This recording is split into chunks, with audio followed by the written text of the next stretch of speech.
Hey there, everybody! Welcome! Our review of The Bachelorette with Katie Thurston is here. This is the premiere.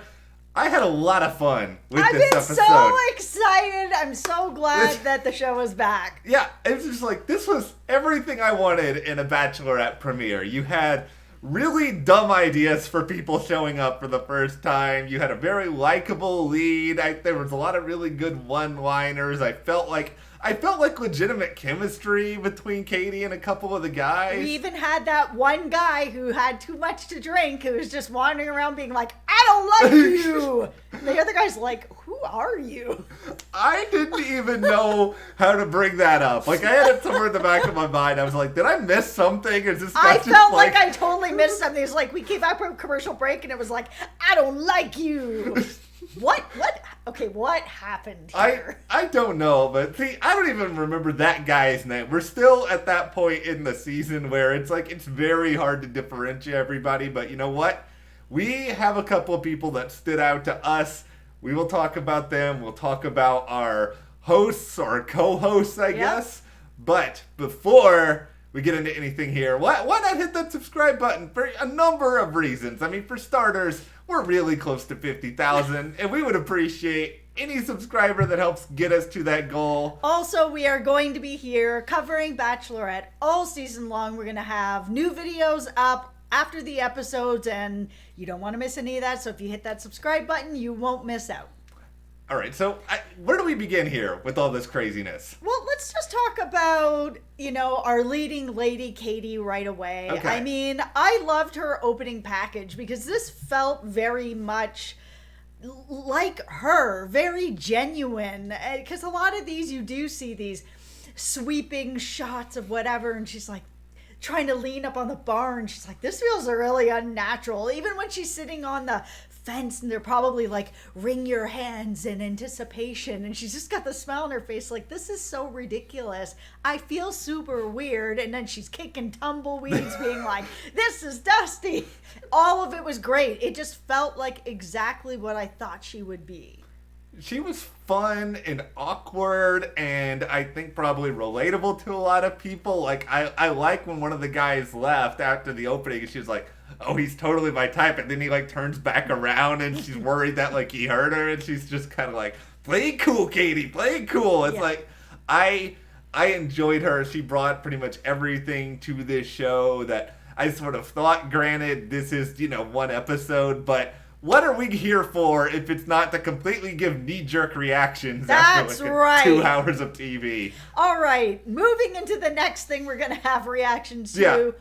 So, Chris Harrison is obviously not here this season. We Nope. have Tayshia, we have Kaitlyn, both Bachelorettes that I like quite a bit. So, when I had heard that they were going to be coming in as hosts, I was kind of like, okay, this is going to be really cool. I've got 2 people that I really like. It's going to feel a little more, I hope, sort of like natural and genuine. Girls just kind of hanging out, talking about boys, that kind of stuff that a lot of us women can relate to really well. That, you meet a cute guy, you want to chat with your friends about, oh, I met this guy got 30 guys. What do I do?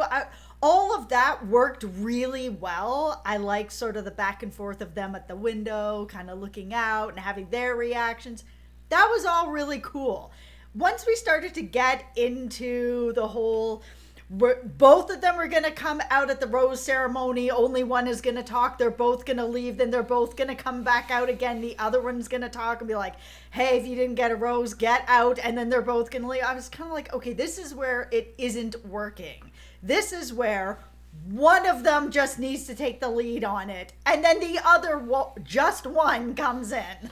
Yeah, it feels a lot like way too orchestrated that way. It's like, okay, I have to be the quiet one this time. Okay, I gotta be the one that talks this time. Yeah, it's okay if they just switch out the roles. Like maybe one episode just Tayshia does it, or the next episode just Kaitlyn does it.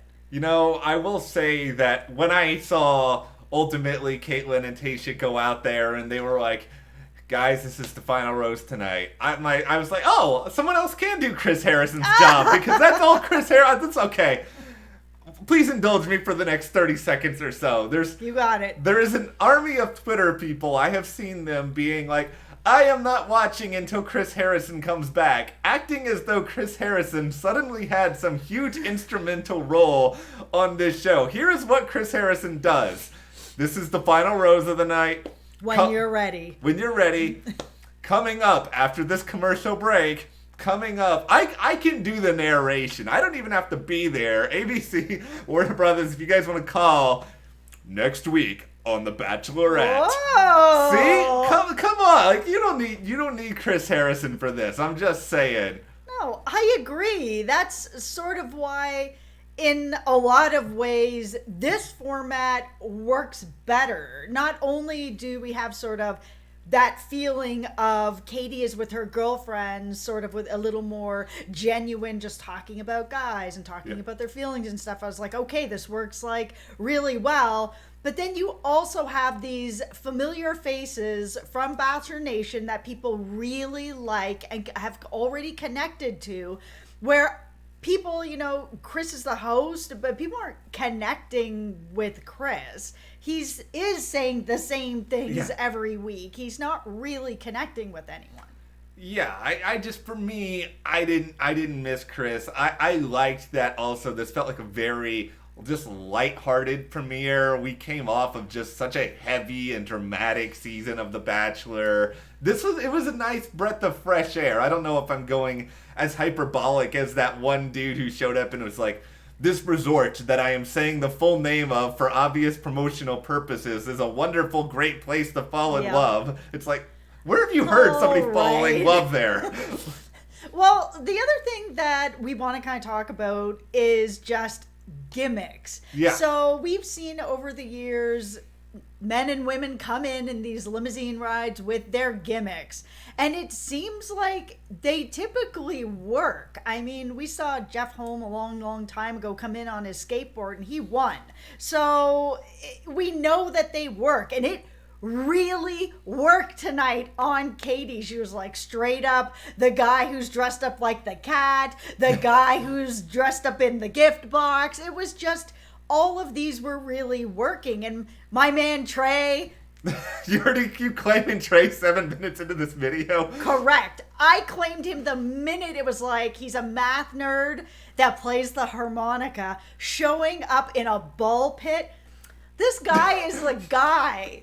He's pretty cool. I'm not gonna argue Trey being pretty cool. Okay, this is the thing with the gimmicks, is that if you can own your gimmick and you can have fun with it and you just find a way to sort of incorporate it into your personality, I think it can really, really work. There's some of them that happen over time that are very, very dumb, and I will say I am not a fan of the doll that the guy brought, and I'm not like giving an opinion on that. It's just like I don't feel like his gimmick worked for him all that well. Yeah, I actually thought that gimmick was going to work really well, but he didn't sell it in the way that I thought he was gonna sell it. I thought he was gonna sell it because we all know that Katie showed up with her own toy that first season, so I thought he was gonna kind of be like, hey, look what I got, I get you, because she's got a really good sense of humor. So I thought that was the angle he was gonna take, and she'd be like, all right, I like a laugh, and we all know that she does, but it didn't play the way I thought it was going to. No, I mean, our real grade A gimmicks here, obviously Trey in the ball pit. Who doesn't love a random ball pit somewhere? And then, of course, some of them did not work out, like the Breaking Bad RV celery eater that was just kind of like, yeah, I actually live in here. Let me move my dirty drawers over here. Oh, this place doesn't ever actually stay this clean. Clearly, he feels like just a plant. No guy's going to show up to impress a girl and leave his underwear sitting on the couch and be like, oh, by the way, I'm actually way dirtier than this. I mean, yeah, no, you a plant. Why are you here, Jeff? Jeff? He's not here, along with, like, that emo Stephen Baldwin lookalike. He also went home. Yeah, by the way, if you're saying you're really dirty and you live in an I do not also believe that celery is your food of choice. It's like you probably got, like, some chicken wings. You got it at, like, a gas station somewhere on the side of the road or something. Celery is good. Celery is good, but I'm just saying, He does not seem like a guy who appreciates the healthier things in life if he is, here is my RV in my stinky drawers that I'm just leaving around. Yep. So overall, though, I do think that the gimmicks do work. And I think that they worked really well on Katie. They worked really well. I enjoyed Boxman. I know his name is like James, but I just want to call him Boxman. If he did not look like a 10 out of 10 when he came out of that box, that would have been like the worst thing that production could have done to him. Because obviously he wasn't able to really make any real impression for a good portion of the night. I mean, depending on how they actually filmed this, how they cut this, he was sitting in that box for like an hour afterwards. He still wasn't even coming out of this box. If he had not come out of the box and been like, oh, hey, I'm a 10 out of 10, I'm also really charming, that could have been a really miserable night for James. 2 thoughts on Boxman here. Number 1, they didn't give us a good camera shot of like inside that box. I wanted to know if he's got like a bottle of water, like some granola bars. Looks like he had an air hole. Yeah, like something in there. Number 2, I am extremely disappointed that no one went full 7 in this episode and screamed what's in the box at any point during it. One guy did, but it was very quiet. Okay, see, not enough of a scream. Yeah, Go no, full there 7. There was no scream. I was waiting for that too. What's in the box? And somebody said it really quietly. I'm like, dude, if you're gonna take the moment, take the moment. Be that guy. Yeah. Okay, speaking of people being that guy, Catman, Connor B. When I first saw Catman, I thought, oh no, this guy is dressed like a cat. He's like licking his paws. He's like scratching the door. And I'm pretty sure when he was first given that costume, he was probably like, oh no, I'm going to be one of the guys who is going to go home early. I am that guy. Then things got really weird because not only was Katie like, I'm super into the cat guy, but then like some production assistant somewhere had to go and get Katie like cat ears and like mittens, and they're like in the back somewhere like making out with like these weird that was one of those moments where I questioned what we do for a living, when I was just like, what has brought us to this point? We're watching these cat people making out. No, it was odd. Nothing against any of you furries out there. Hit that subscribe button. We appreciate you all. Yeah, we have Not for me, though. We have a really big furry audience that is listening 12 and a half minutes into our Bachelorette premiere review. Which is why I feel comfortable to make that joke, because nobody's watching anymore. Okay, see... You know what, cat guy? Whatever works for you. Same for you, Katie. Maybe you guys are a match made. Now, I just love that Connor was like early on. He's like, I'm a math teacher. I like play music. And then I was like, oh no, this is going to be the second coming of like Jed or like some other. Then he's this like weird cat guy instead. So we've got to talk about Greg. He got the first impression rose, and... Okay. What is this? You love Greg? I have undying love for Greg. Okay, I like Greg. As soon as he came out and she was kind of like, oh, he looks like my ex, and I don't know if that's a good thing or a bad thing. It's probably a good thing, because that means that you're immediately like, he's a 10 out of 10. I like everything about Greg. I'll explain it. Number Greg 1. is great. I like that he does not look like prototypical like muscle bro. He actually kind of looks like a normal dude who you'd see, I don't know, like working in an office building somewhere. Speaking of which, he has like season 1 Jim Halpert face with like the hair that's like covering part of his eyes and like the weird sort of awkward reaction shots. He's very endearing. Also, pasta necklace. Anytime you want to impress someone, you bring them a pasta necklace that's like made by like a niece or something, and it shows that you're a family guy. I am all in on you, Greg. Don't disappoint me by being like a terrible person or like some sort of like villain plant like 3 episodes from now. Don't worry. Trey is going to take Greg out. He is my horse in this game. Why can't they just be the final 2 together? All right, I'm good with that. Okay, if Trey and Greg are the final 2 together, I don't know what I'm gonna do. I'll come on here. I'll come on here dressed as a cat. Okay. Oh my god. I say this because I feel reasonably confident that they're not gonna be the final 2. If Connor ends up winning this, we will both come on here dressed as cats. I will admit this. I couldn't think of the equipment, but I was strongly tempted to come on and start this video wearing like a giant box over my head. But it would feel kind of weird out of context. We do have a lot of boxes here since we just moved, but here we are with no box on the head. With no box on the head. Can we talk about a couple other people that we liked? Let's do it. I liked Andrew S., who did his fake accent, which was kind of ridiculous, but I don't know. He just like a natural. He just seems like a pretty interesting guy. Yeah, he does. I'm like very intrigued about like I didn't know there was even professional football, like American football in Austria, and I have a lot of follow-up questions. It's like that I can't imagine that pays that well out there. Like what would make you want to you must really, really love your job, but it just interesting. There's just a lot of interesting guys, and they're not all fitness instructors. Yeah, because we got Justin the painter. Yeah, and we dabble a little bit in painting. Dabble. I like to just throw some colors around. Everything is abstract for me because I can't draw or paint anything. We just sort of started, like, I want to say like 6 months ago. Yeah. Just to relax and move some paints around. That's how I'm rolling. Matt, he'd be doing a lot better than me. He's actually like painting people and places and stuff. I am not. It is just kind of a mess. We do have at least, I think, one of the pictures up on our Instagram, which is Matt and Just TV. I don't know which picture. I can't remember. I think it was one of my abstracts. So you can go over there and follow us there. Number one, just because mine are of people and places does not mean that they are better, because let's just say. Better. Number two, yes, we do know that Justin is a painter, but so far we have only been able to determine that he can only paint roses. Like, wouldn't this be hilarious if he does another painting later this season and it's another rose and it just turns out that's like the only thing he knows how to paint? He'd be perfect for a tattoo shop then.